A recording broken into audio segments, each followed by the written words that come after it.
Assalamu alaikum students. I am Ms. Wagma Waris, your subject teacher for Pakistan Studies. It's lecture number 2. In lecture number 1, we discussed about the era of Zulfikar Ali Bhutto and economic reforms of Zulfikar Ali Bhutto. The second is labor reforms. Okay, the labor reforms. It means इसको हम कहते हैं मजदूरी इस्लाहात, ठीक है, या मज़दूरों के लिए कानून साजी करना, ठीक है. Labour reforms, labour legislation first time. It means for the first time Zulfikar Ali Bhutto in Pakistan made legislation for the laborers. Clear? And you can see that it is also included in the Constitution of 1973 of Pakistan, that on every 1st May we celebrated the Labor Day. Clear? It's the international day, the Labor Day. But first it was introduced in the Zulfikar Ali Bhutto government, and through reforms it was done, and it was that Zulfikar Ali Bhutto first time made legislation for the laborers. Clear? Okay, fundamental rights and certain benefits were given to the laborers.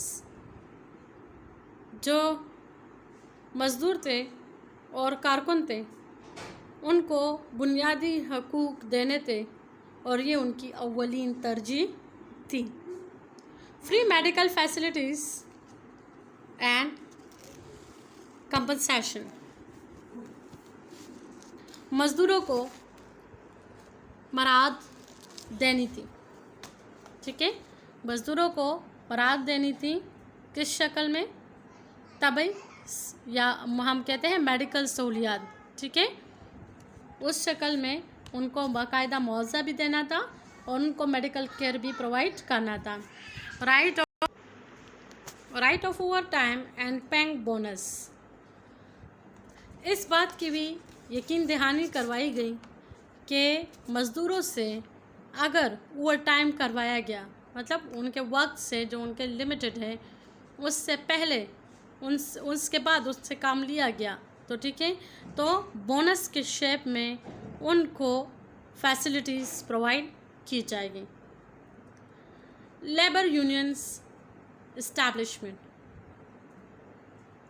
मज़दूर तहरीक और trade union के निज़ाम को भी तहफ़्फ़ुज़ दिया गया कि हर एक सनत में, हर एक कारखाने में एक ट्रेड यूनियन बनेगा, ठीक है, और उसका एक लीडर होगा, ठीक है, और वो तमाम तर जो बातें हैं वो जो कारखाने का ओनर है या इंडस्ट्री का ओनर है, ठीक है, फैक्ट्री या इंडस्ट्री का ओनर है, सो वो सारी बातें जो ट्रेड लीडर होगा in the shape of labour unions या ट्रेड यूनियंस, वो उस बात को उस मालिक तक पहुंचाएगा. क्लियर? Insurance of labourers. जो मज़दूर थे उनको इस बात की यकीन दहानी करवाई गई कि उनके हकूक़ की तहफ़्फ़ुज़ की जाएगी. More labour protection about their dismissals. Dismissal वगैरह बेटा इसका मतलब है कि बग़ैर किसी वजह के किसी को बरतरफ करना, बग़ैर किसी वजह के किसी को अपने पोस्ट या जॉब से हटा देना, ठीक है. तो मज़दूरों को जो है वो एक और सहूलत भी फ़राहम की गई कि बग़ैर किसी वजह के किसी भी मज़दूर को बरतरफ नहीं किया जा सकता था. Clear? It were the labour reforms. It was these reforms were best and appreciated by the labourers of Pakistan. But बेटा ऑन बिहाफ इसने नेगेटिव अफेक्ट्स किए तमाम लेबरर्स पर. मतलब जब उन्होंने ये सारे उनकी चूँकि पॉलिसी जुल्फ़िकार अली भुट्टो की जो पॉलिसी थी वो नेशनलाइजेशन थी, ठीक है, नेशनलाइजेशन थी, ठीक है.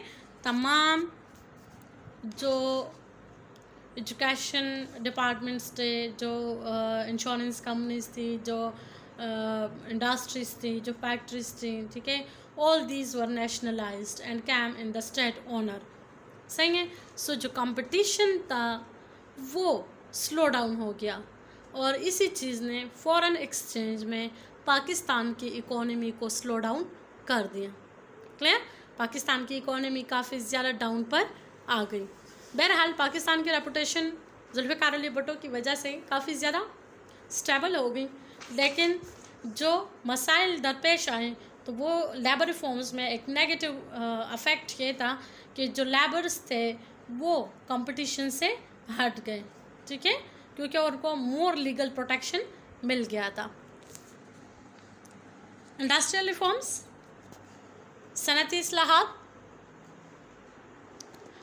ऑर्डिनेंस इन्वेस्ट इन्फोर्स्ड करना, ठीक है। इन 1972 एक ऑर्डिनेंस नाफिज किया गया 1972 में। 2 जनवरी 1972 20 इंडस्ट्रीज वर नेशनलाइज्ड। 2 जनवरी 1972 को 20 सनतों को जो है वो कौमी ओनरशिप में ले लिया गया। Steel and iron industry, heavy engineering, automobile, tractor assembling plants, heavy electrical engineering plants and oil and gas refineries. In the second phase, 11 more, it means it was I think so 1973 to 76, clear? So 11 more national industries were nationalized, and it was the second phase. So we can say it's the total 31 industries, clear?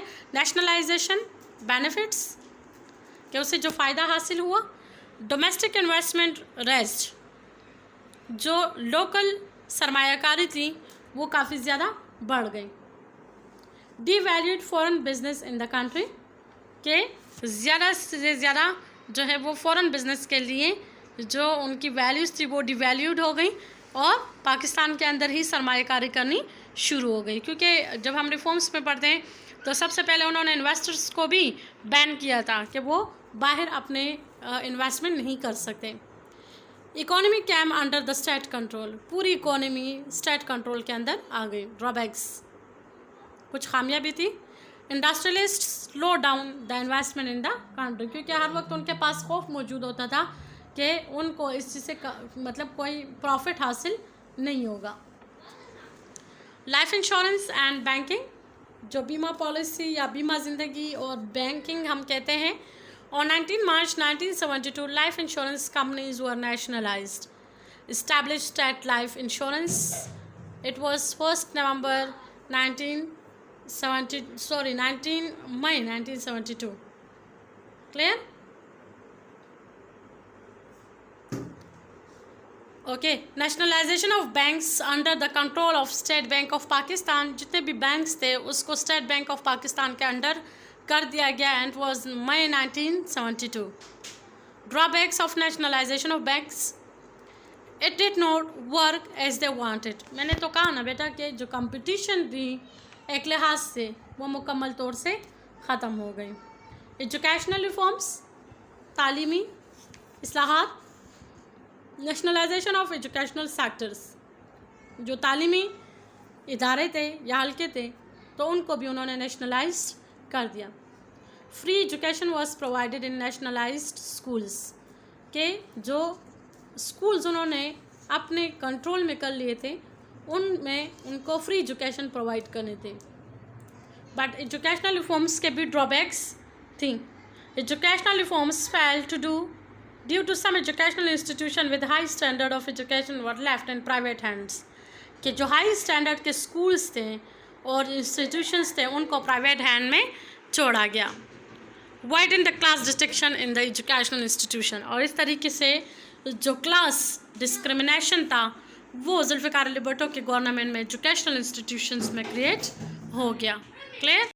Okay, the last one is agriculture reforms, ज़राई इस्लाहात। The upper limit of land ownership was reduced, कि जो हर एक किसान था या मालिक था तो उनके पास ज़मीनें छोड़ी गई। इस हद से ज़्यादा वो अपने पास अपने ज़मीनों को नहीं रख सकते थे। Clear? From 500 acres for irrigated land and 1000 acres for arid land to 150 acres for irrigated and 300 acres for the arid land respectively. ठीक है, लैंड एक्सेस, इससे ज़्यादा मज़ीद अगर जो ज़मीनें पाई जाती थी was taken over from the owners, वो उस ओनर से लिए जाते थे, and distribute free among the peasant, और काश्तकारों में उसको फ्री डिस्ट्रीब्यूट किया जा सकता था। इवेक्शन ऑफ टेनेंट्स वाज प्रोहिबिटेड, जो काश्तकार थे उनको बग़ैर किसी वजह के اٹ مینز ایویکشن بے دخل کرنا, ٹھیک ہے, کہ کاشتکاروں کو وہ بغیر کسی وجہ کے بے دخل نہیں کر سکتے تھے, اور اس کی ممانعت فرمائی. Only under certain specified conditions they could be evicted from their lands. کچھ شرائط رکھی گئی ذوالفقار علی بھٹو گورنمنٹ کی طرف سے کہ اس کنڈیشنز کو اگر پروف کیا گیا تو یہ سارا سب کچھ ہوگا. In case of sale land the tenant's rights to purchase was given primacy. The supply of seeds and irrigation water fell under the responsibility of the owner. Okay, it was your lecture number 2. Inshallah, in lecture number 3 we will discuss more. Allah Hafiz students.